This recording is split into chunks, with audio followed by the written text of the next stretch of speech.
जय हिंद दोस्तों। आज हम लोग ज्योग्राफी का एक टॉपिक भारत की स्थिति और विस्तार के बारे में पढ़ेंगे, जिसमें हम अपने भारत के बारे में विस्तृत जानकारी को इकट्ठा करेंगे। तो चलिए आज हम लोग देखते हैं।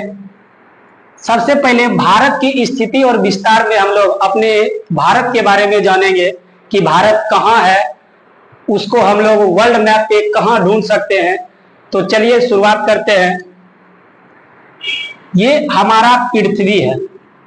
इस पृथ्वी को अगर हम देखें तो सबसे पहले तो हम लोग भारत को मैप में देख लेते हैं कि दिशा किधर क्या होता है।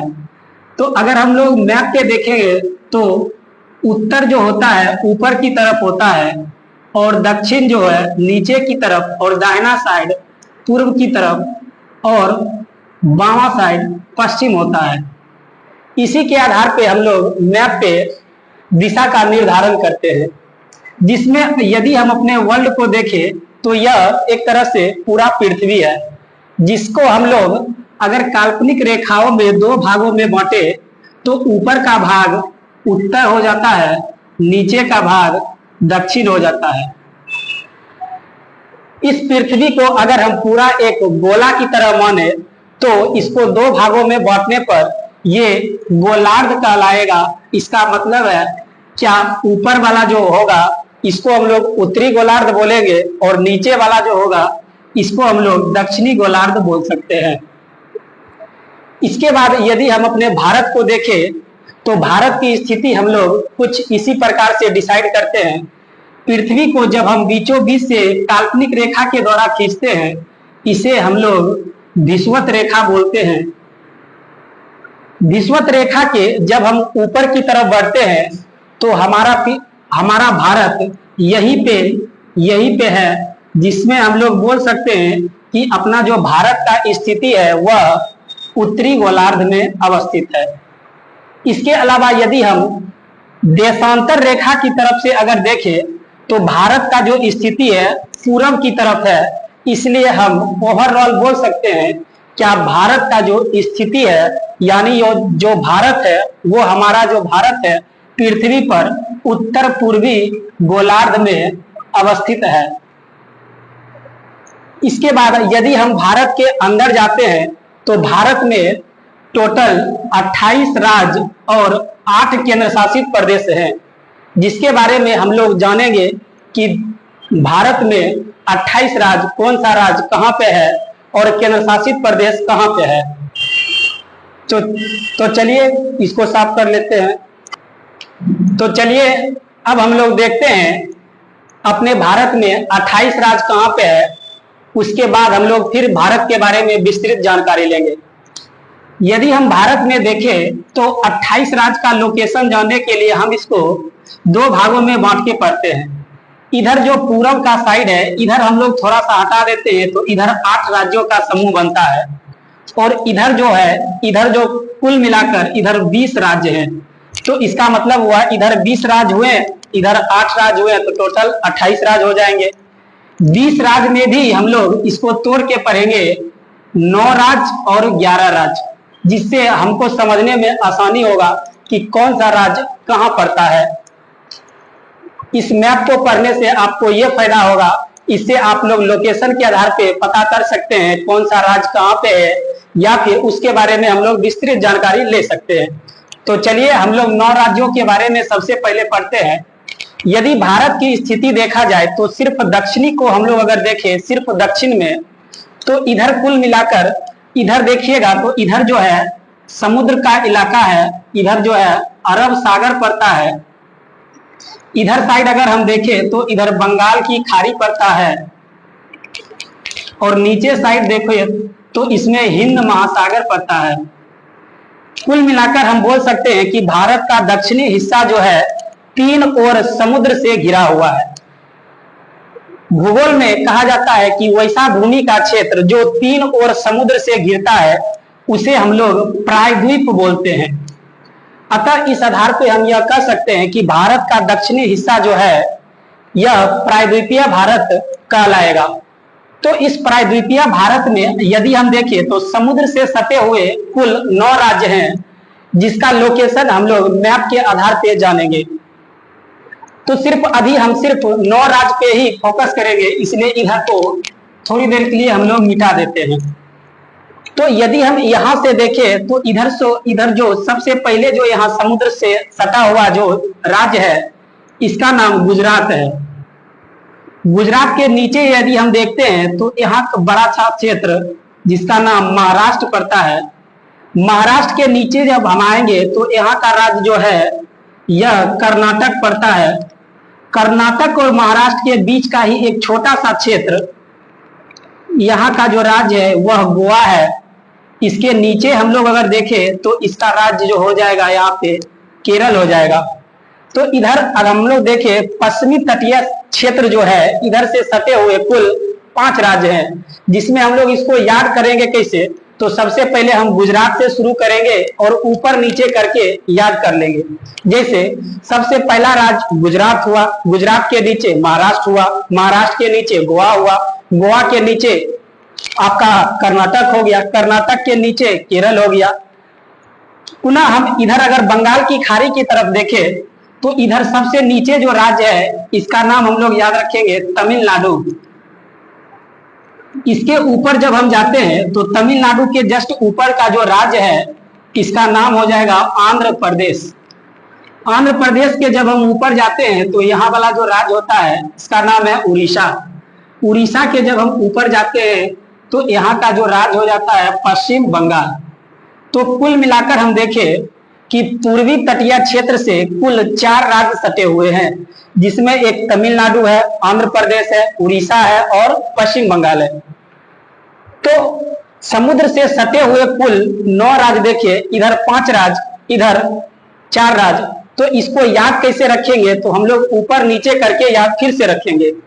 यहाँ से शुरू करेंगे गुजरात, गुजरात से नीचे महाराष्ट्र, महाराष्ट्र से नीचे गोवा, गोवा से नीचे कर्नाटक, कर्नाटक के नीचे केरल, केरल के बगल में तमिलनाडु, तमिलनाडु के ऊपर आंध्र प्रदेश, आंध्र प्रदेश के ऊपर उड़ीसा, उड़ीसा के ऊपर पश्चिम बंगाल। इस तरह से हम लोग देखें समुद्र से सटे हुए कुल 9 राज्य। अब हम लोग देखते हैं ये जो थोड़ा सा जगह खाली है यहाँ भी कोई कोई राज्य है, ठीक है। तो इसमें हम लोग 3 राज्य को देखते हैं। आंध्र प्रदेश से ही एक राज्य टूटा था जिसका नाम था तेलंगाना। इसका मतलब है तेलंगाना कहीं ना कहीं आंध्र प्रदेश के बगल में होगा, क्योंकि तेलंगाना राज्य आंध्र प्रदेश से टूटा था। तो तेलंगाना का जो लोकेशन हो जाएगा वह आंध्र प्रदेश के बगल में हो जाएगा। तो इसका मतलब है यहाँ पे जो राज्य होगा उसका नाम तेलंगाना होगा। जब तेलंगाना से ऊपर जाइएगा तो उड़ीसा से सटा हुआ ही एक राज्य मिलेगा जिसका नाम है छत्तीसगढ़। और हम लोग जानते हैं भारत का एक राज्य है जो जिसका नाम मध्य प्रदेश है। इसका नाम ये बीचों बीच में होने के कारण इसको हम लोग मध्य प्रदेश नाम दिए हैं। तो इसका मतलब है मध्य प्रदेश कहीं ना कहीं बीच में होगा, तो यानी बीच में जो राज्य है वह एमपी हो जाएगा। तो हम लोग इस तरह से देखें 9 राज्य समुद्र से सटे हुए और बीच में 3 राज्य जिसमें मध्य प्रदेश, छत्तीसगढ़, तेलंगाना। अब हम इसको थोड़ा अलग तरीका से याद करते हैं, जिसमें हम इसको याद करेंगे गुजरात, गुजरात के नीचे महाराष्ट्र, महाराष्ट्र के नीचे गोवा, गोवा के नीचे कर्नाटक, कर्नाटक के नीचे केरल, केरल के बगल में तमिलनाडु, तमिलनाडु के ऊपर आंध्र प्रदेश, आंध्र प्रदेश के बगल में तेलंगाना, आंध्र प्रदेश के ऊपर उड़ीसा, उड़ीसा के बगल में छत्तीसगढ़, उड़ीसा के ऊपर पश्चिम बंगाल, बीचों बीच में मध्य प्रदेश। इस तरह से हम लोग देखें कुल 9 राज्य समुद्र से सटा हुआ और बीच में 3 राज्य, तो 9 3 12 राज्य हो गया। तो इधर हम बताए थे कुल 20 राज्य हैं, जिसमें हम लोग 12 राज्य को देख लिए हैं, बचा 8 राज्य जो हम लोग ऊपर की तरफ देखेंगे। तो चलिए इसको साफ करते हैं। चलिए हम लोग अब देखते हैं उत्तर की तरफ। इधर हम लोग 12 राज्य देख लिए थे और इधर 8 राज्य बचा हुआ था, तो उस हम लोग 8 राज्य को देख लेते हैं। अब देखिएगा तो इधर जो हम लोग पढ़ लिए हैं इसको थोड़ा छोटा मैप में दिखाए हैं। आप ये मत समझिएगा ऐसे भारत के मैप हमको बनाने सही से नहीं आता है, फिर भी हम लोग समझा रहे हैं। आइए हम लोग शुरू करते हैं। यहाँ तक हम देख लिए थे। भारत की स्थिति को ऐसे थोड़ा हम इसलिए काटे हैं ताकि ऊपर जो है 2 केंद्र शासित प्रदेश, एक जो है लद्दाख है और दूसरा जो है जम्मू कश्मीर, ये केंद्र शासित प्रदेश में हम लोग फिर से पढ़ेंगे। फिलहाल अभी बता दिए हैं। इसके नीचे हम लोग अपना 8 राज्य को देखते हैं। जिसमें यदि हम जम्मू कश्मीर के जस्ट नीचे अगर देखें तो पंजाब हो जाता है। और आप लोगों को पता है कि एक ऐसा राजधानी है जो 2 राज्यों का है, जिसमें आप लोग पढ़े होंगे चंडीगढ़। तो इसका मतलब है यदि अगर पंजाब यहाँ है तो कहीं ना कहीं हरियाणा भी यही होगा। तो हरियाणा का जो लोकेशन है यहीं पे है अपना हरियाणा। पंजाब और हरियाणा के नीचे का जो क्षेत्र होता है यही अपना है राजस्थान। तो इधर हम लोग देखें पुनः 3 राज्य। अब इसका मतलब है कि जब हम इधर आएंगे तो पश्चिम बंगाल एक तरह से यहाँ से एक मेरा बाउंड्री का काम कर रहा है। तो इधर हम लोग देखेंगे टोटल 5 राज्य हैं। यदि हम पश्चिम बंगाल के बगल में देखते हैं तो अपना प्यारा सा राज्य बिहार पड़ता है। बिहार के जस्ट बगल में यदि हम देखें तो यहाँ पे अपना उत्तर प्रदेश पड़ता है यानी यूपी। यूपी के जस्ट ऊपर देखेंगे तो उत्तराखंड होता है। उत्तराखंड के ऊपर अगर हम देखें तो हिमाचल प्रदेश है। और बिहार से ही एक राज्य टूटा है जिसका नाम झारखंड है। तो झारखंड का लोकेशन कहीं ना कहीं बिहार के नीचे होगा। तो बिहार का नीचे का जो लोकेशन है यह झारखंड का पड़ता है। तो इस तरह से हम लोग देखें इधर साइड टोटल 20 राज्य। अब बोलिएगा कि यहाँ पे जगह खाली रह गया तो बुरा नहीं मानिएगा, ये जो हम सिर्फ राज्य कहाँ पे क्या है सिर्फ ओवरऑल बता रहे। ये ओरिजिनल मैप नहीं है या फिर ब्लैंक मैप नहीं है जिसमें आप यदि आपको विस्तृत जानकारी चाहिए तो आप लोग खुद से ब्लैक मैप खरीद कर भर सकते हैं, जिससे आपको राज्य का आइडिया हो जाएगा। तो अब हम लोग इस राज्य को ना कुछ अलग तरीके से याद रखेंगे। अब हम लोग गुजरात से शुरू नहीं करके पंजाब से शुरू करेंगे। तो इसको हम किस तरह से करेंगे एक बार हम बताते हैं। इसको तरीका है पंजाब, हरियाणा, राजस्थान, उसके नीचे गुजरात, गुजरात के नीचे महाराष्ट्र, महाराष्ट्र के नीचे गोवा, गोवा के नीचे कर्नाटक, कर्नाटक के नीचे केरल, केरल के बगल में तमिलनाडु, तमिलनाडु के ऊपर आंध्र प्रदेश, आंध्र प्रदेश बगल में तेलंगाना, आंध्र प्रदेश के ऊपर उड़ीसा, उड़ीसा के बगल में छत्तीसगढ़, बीचों बीच में मध्य प्रदेश, उड़ीसा के ऊपर पश्चिम बंगाल। अब पुनः हम इधर शुरू करेंगे। पश्चिम बंगाल के बगल में बिहार, बिहार के नीचे झारखंड, बिहार के बगल में यूपी, यूपी के बगल में उत्तराखंड, उत्तराखंड के बगल में ऊपर हिमाचल प्रदेश। इस तरह से हम लोग देखें इधर टोटल 20 राज्य होते हैं। तो इधर 20 राज्य यदि हम देख लिए तो इसका मतलब है 8 राज्य कहीं ना कहीं इधर अवस्थित होगा। तो हम लोग अब पुनः 8 राज्यों को देखते हैं। इधर हम लोग मिटाकर थोड़ा इसको विस्तृत बनाते हैं। चलिए अब हम लोग अपना पूर्वोत्तर भारत में 8 राज्यों के बारे में जानते हैं, जिसमें आप सबसे ऊपर जो देखते होंगे यह थोड़ा नुकीला टाइप का जो निकला हुआ है, इस राज्य को हम लोग सिक्किम बोलते हैं। सिक्किम हो जाता है। इसका मतलब है सिक्किम को यदि साइड करते हैं और इधर की तरफ बढ़ते हैं तो इधर 7 राज्य बचते हैं। तो इस 7 राज्य को हम लोग 7 सिस्टर के नाम से भी जानते हैं।